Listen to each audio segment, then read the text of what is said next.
पहले ज़माने में दवाइयाँ इस्तेमाल नहीं होती थीं। पेट में दर्द होता, दस्त आते, कै ना रुकती तो 15-20 पुदीने के पत्ते जिनके साथ डंडी भी होती धोकर एक गिलास पानी में पकने के लिए रखते थे।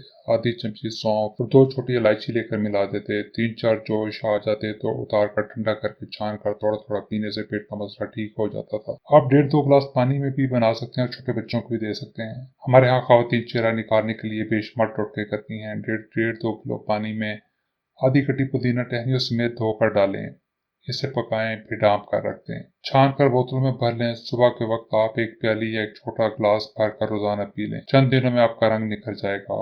हुस्न वो है जो अंदर से निखर कर चेहरे को चमका दे। आज हम आपके साथ एक जबरदस्त किस्म का नुस्खा शेयर कर रहे हैं जो कि नज़ला, जुकाम और खांसी के लिए बहुत मुफीद है।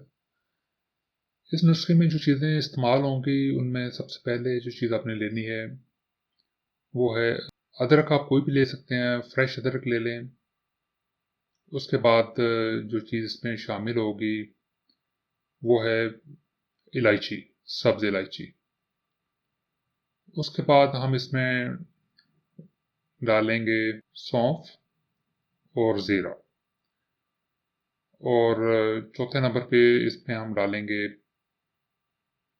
पुदीने के पत्ते। पुदीना आप फ्रेश भी ले सकते हैं और सूखा हुआ भी ले लें। और 5वें नंबर पे जो हमारे पास चीज़ है वो है हनी। हनी बेशक आप छोटी मक्खी का आप शहद ले लें या आप बड़ी मक्खी का भी आप ले सकते हैं।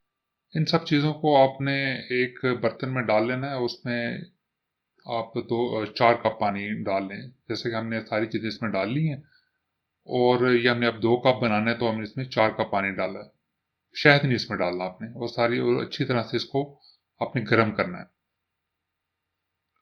और आपने इसको इतना गर्म करना है कि ये जो 4 कप में है उसमें से सिर्फ 2 कप बाकी रह जाएं। जब 4 में से 2 कप बाकी रह जाएं तो फिर हमने इसको नीचे उतार लेना है। और फिर आप इसको सर्व करें। और नज़ला खांसी के लिए एक मुजरब नुस्खा है तो इसको आप गरम गरम पिएं तो आपका नज़ला भी ठीक हो जाएगा और खांसी में भी आपको बहुत आराम मिलेगा। अगर आपको हमारी वीडियो अच्छी लगी है तो हमारे चैनल को सब्सक्राइब करना मत भूलिएगा। बहुत शुक्रिया।